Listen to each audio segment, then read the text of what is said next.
Hey everyone, this is YuGiOhTheNightmare here. I'm bringing you some channel updates as well as a Q&A from Harpie deck profile. First off, after getting first place at Arizona Regionals with my Harpie deck, Top Caliber Gaming has agreed to support and sponsor me for future events. I'll provide their Facebook page information down in the description below.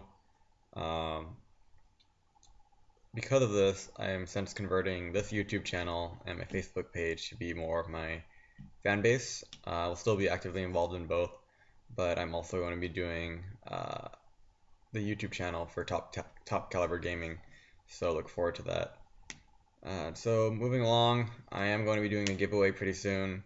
Essentially, I'm going to be giving away probably my Thunder King playmat for those interested, and maybe some other prizes. I want to do something along the lines of having uh, the community be involved in this giveaway rather than just selecting random users. Having people provide content, and the best content will receive a prize. So something to look forward to. But moving along, there is a lot of questions for a Harpie deck list, which I expected there to be. The construction of my deck may seem very weird and illogical to most people. So I'm gonna go ahead and go through a lot of comments and questions people had PM me about or put on ARG's Facebook page.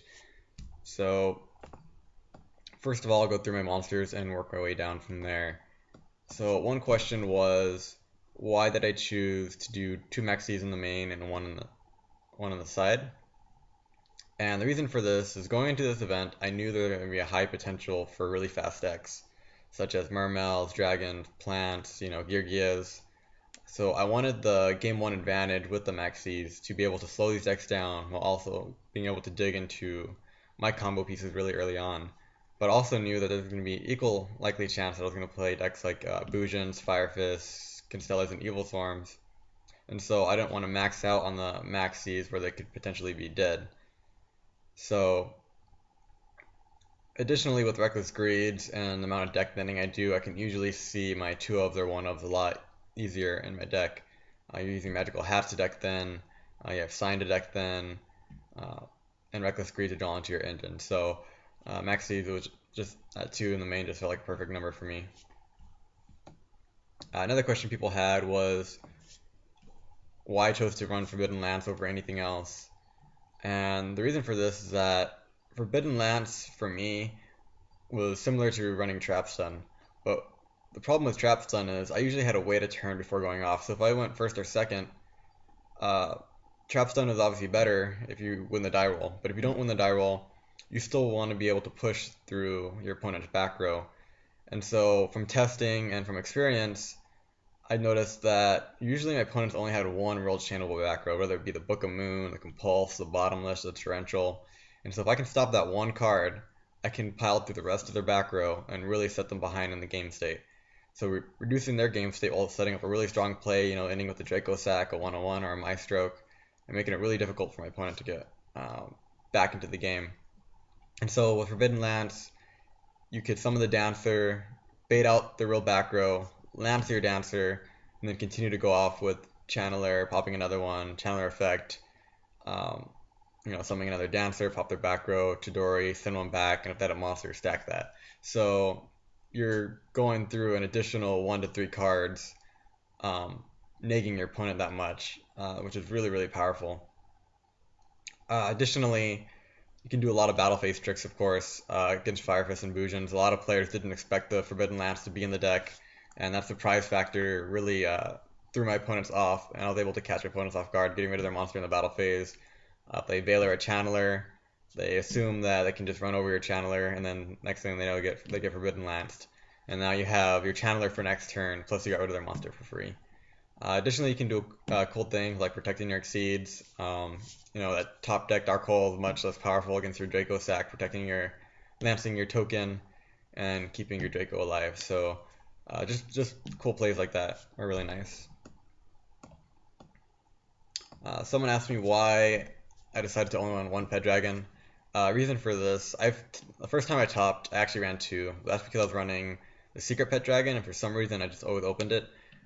Since then, I've cut it down to 1 with the Ultra being out. I usually don't draw it very often, And drawing pet dragon really sucks. I mean, you end up getting brick hands and harpies sometimes, and to minimize that as much as possible, you're better off just running the one pet dragon because you still want to do the rank 7 plays. They're really powerful in the deck, but you also don't want to draw too many dead cards in hand either. And you also run things like Queen Dragon to Jin, so if you do end up drawing it, you still have ways to pull off Draco Sack, and especially with Soul Charge now, you have more ways late game to make rank 7 plays. I was also asked why I chose to run 2 double Soul Charge and 3 Hysteric Parties. They felt that it might be a little too much, and the thing between the two of them is that Party is an OTK enabler. You can actually finish and close games really, really quickly with Party, and a lot of times players won't expect you to close out a game really early, so they'll set like the one back row and like one set monster, and you can just end phase Party, pop it, and then OTK him next turn. And the thing is with Harpies, a lot of players are hesitant to set their back row unless they know they have a real chainable back row. You can generally OTK them really easily because they're afraid that you're going to pop through the back row for free, essentially. And so I still felt 3-party was necessary to close games early and to be aggressive as possible against other decks that are generally faster than you, like mermails and dragons. I only chose to run 2 soul charge over 3. Reason being is, like I said, you have a lot of deck thinning through Reckless Greed, Magical Hats, and Sign. So you can fee into your soul charges really easy. And additionally, you don't necessarily want to draw multiple of the soul charge. Because I run such a small monster count, getting all the harpies that you need in the grave is not necessarily going to be as easy to do. Sometimes you have to wait a while until you start drawing into monsters to be able to dump them to the grave to make soul charge alive.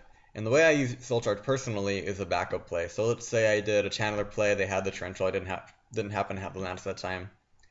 So I'd go to Grave, you could still Soul Charge, you wouldn't have been entering your battle phase in the first place, so now you can Soul Charge, get a field spell out, pop their back row, which was really nasty, and then do a Draco Sack play or a Chidori play or what have you, and still continue to push through the back row. It also served the same reason as I did with my Lance, to just continue going through your play where you normally wouldn't be able to do that. Additionally, like if your party didn't resolve, you still have those backup plays like that. If you don't feel like being that aggressive to enter the battle phase, you can make late game Draco Sacks, which is actually a reason why I want to run 2.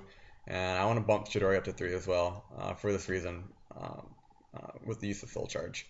I hardly ever paid more than 2,000 life points. You usually don't need more than that. Generally, you just want to put up some kind of wall or some kind of exceed to reduce your opponent's game state further. So whether it be with Chidori, 101, or Maestroke, or Draco Sack.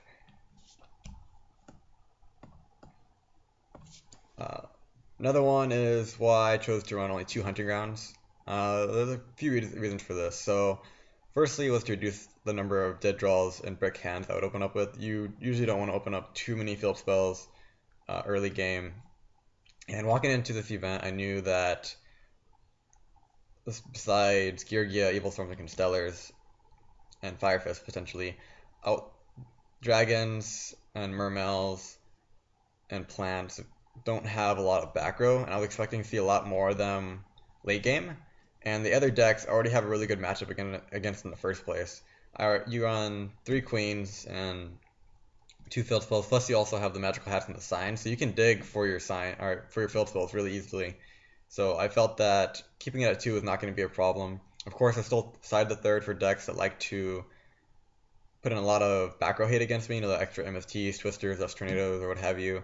So I still want the 3rd to be able to answer back from their back row, and against decks that also run field spells.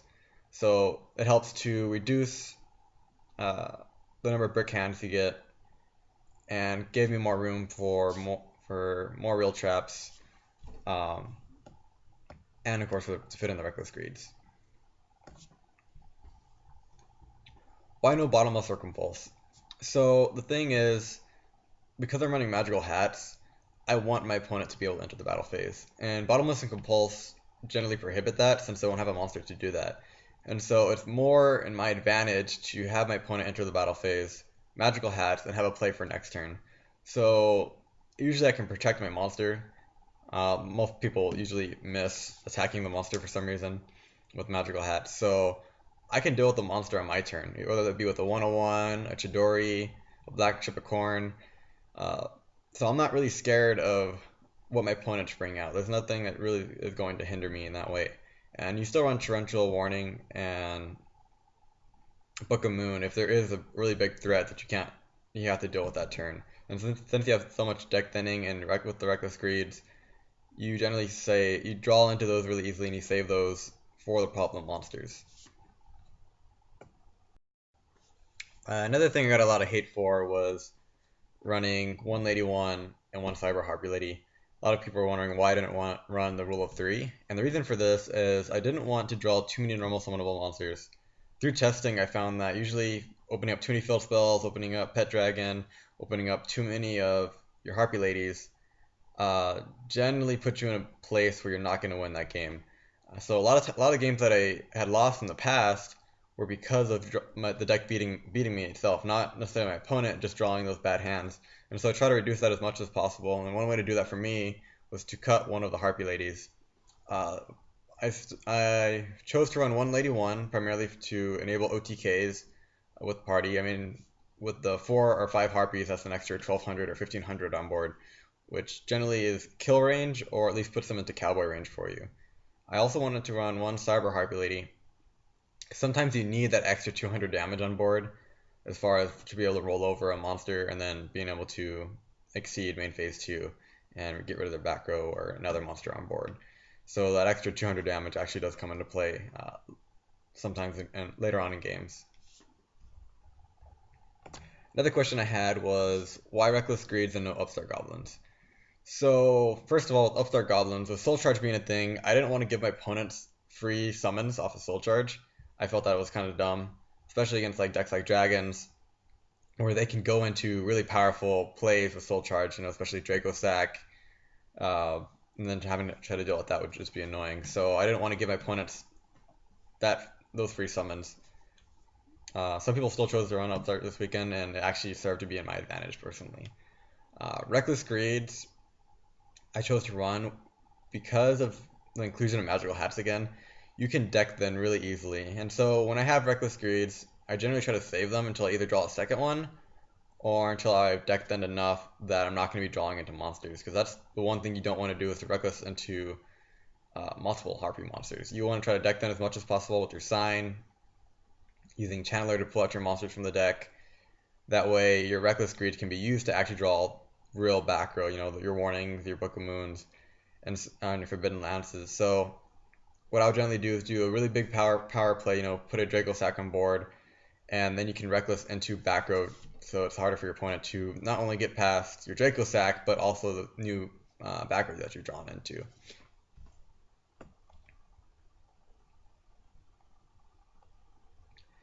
So as far as questions, I think that covers pretty much most of them that people had. If anyone else has any more questions, feel free to go ahead and comment in this comment below, and I'll try to answer them as quickly as possible for everybody.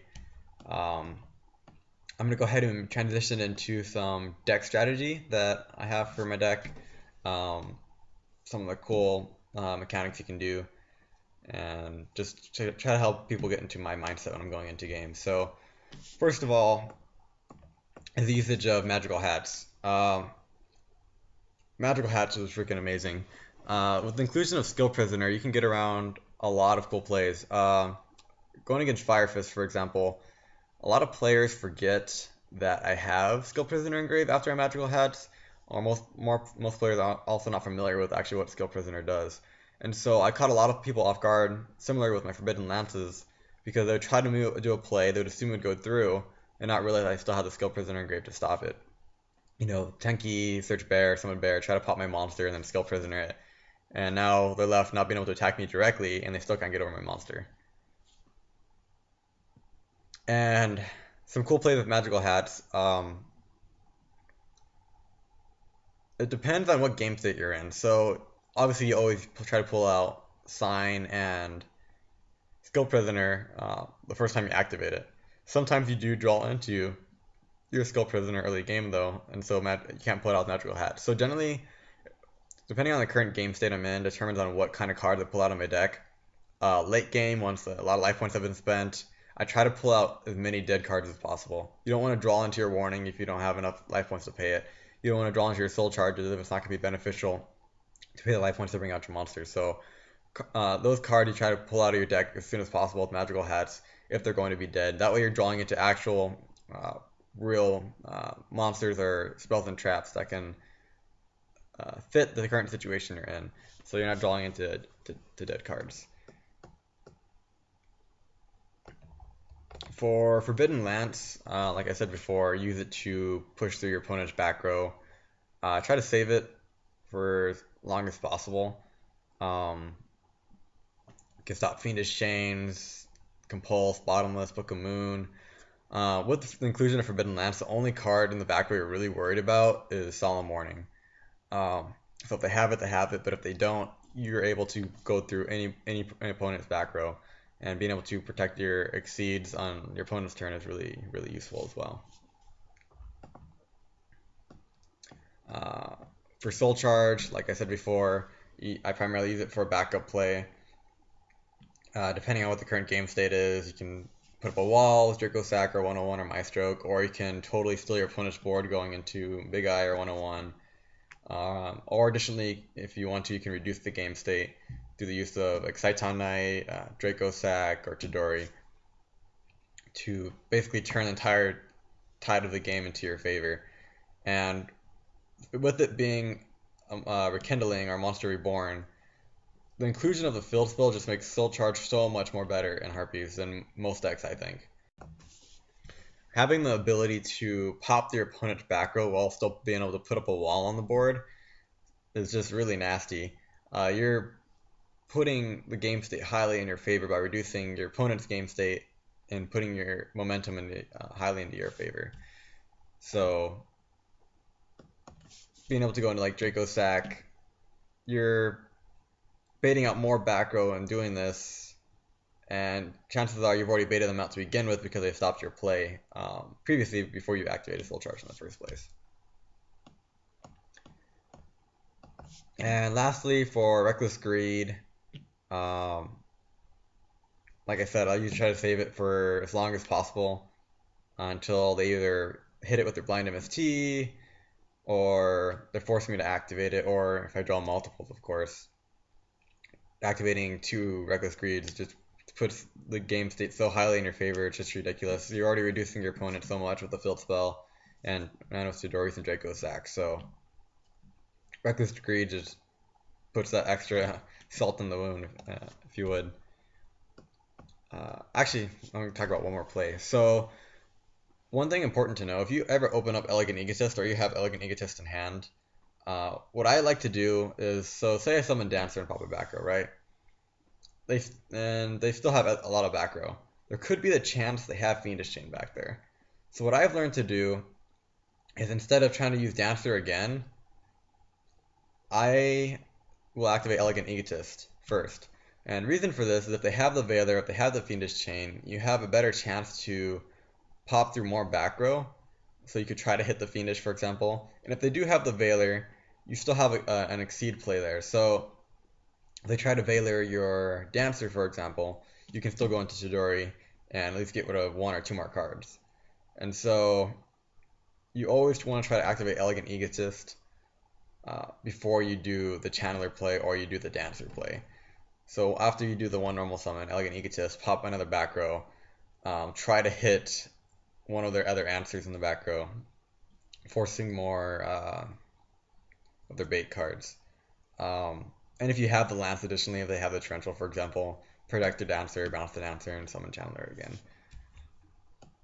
Last thing I want to talk about is some of my side decking strategies against some of the main decks that I played this past weekend.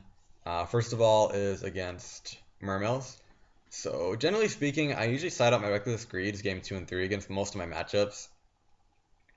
Reason being against mermails is that, yes, it's good because it's chainable if they target the back row, but most good players will generally stop trying to hit my monsters. Excuse me. Will stop trying to hit my back row because they're afraid of hitting that sign. hitting a sign against a Harpie player just puts me so much in an advantage and momentum in my favor that it's really hard for my opponent to come back. So they will generally not hit my back row. And so because of this, I know that Reckless Greed isn't going to be as good as far as waiting for them to chain against it as it was in game 1. And additionally, I usually side in the third Max C. So Max C, I'll have 3 Max Cs going into game 2 and 3, which also serve to be as a draw engine and additionally stopping my opponents that are more aggressive. So I felt that the reduction of my draw engine from Reckless is compensated fairly with the inclusion of the third Max C. Additionally, I wanted to side in real traps and blowout cards, like the Soul Drain, the Vanities, to stop my opponents. And so I usually also side out my Magical Hat combo and my 2 Lances. Most mermail players don't run a lot of real back row, so Lance is not as good. And Magical Hats, because they usually put their focus more on my monsters rather than on my back row, Hats usually doesn't go off as often. I still keep the Skill Prisoner in though, because now that they're focusing on hitting my monsters, Skill Prisoner becomes a lot more live. And as far as what I side in, like I said, the 1 Max C, 2 Vanities, 2 MSTs, a Dark Hole, and a Soul Drain. For Dragons, it's pretty much the same identical side as for Mermails. I side out the Reckless Greeds, either 2 Fiendish or 2 Lance, depending on what kind of build they're running. And I side in Max C, 2 Vanity, Soul Drain, and a Dark Hole. For geargias, I usually side out 3 Reckless Greeds, a Party, and 1 other card, depending on what kind of variant they're running. If it's pure Geargia or Katakuri, obviously you might want Vanities against the Katakuri build. Because I usually run really heavy back rows, I put in 2 MSTs, Hunting Ground, Dark Hole, and Full House to really, try to reduce their game state and push through the back row. Since I have just so much of it, it's really hard to get through Geargias, I think, the most than any other deck for me, because they're gaining a lot of advantage throughout the game while also having a lot of back row. So Geargias are one of the harder matchups for me, I think. And then for Bujins and Fire Fists, I usually also take on my Reckless Greeds, take out my Maxis, they're not really good against them, and I try to put in 2 Mind Crushes, especially after the smoke screen. I was also very cautious about putting in other cards, primarily because you never know who's going to smoke screen. And so I had Mind Crushes there, since it hit both variants of the deck. Even if they smoke screen, you still have answers for them. But I still like the 1 Soul Drain for Bujins to be a blowout. I'll additionally also cite in 2 Cycle Readers. The problem I had with Light Imprisoning Mirror is the fact that you had to wait a turn to be able to answer their field, and by then they could have drawn the MST. They could have answers to your back row. Whereas Cycle Reader, I can answer their field on my turn. I could, go into Chidori, Cycle Reader their graveyard, and get rid of their monster and attack directly. Additionally, you can stop their Bujin Carnation play, which is really powerful too, especially if they're using that as a backup play to go off. They usually don't see it coming. Yeah, other than that, that's pretty much all I have for today. Thank you guys for watching. Again, don't forget to comment, rate, and subscribe. I'll have my video contest giveaway coming up pretty soon, so look forward to that. So yeah, take care guys. Nightmare out.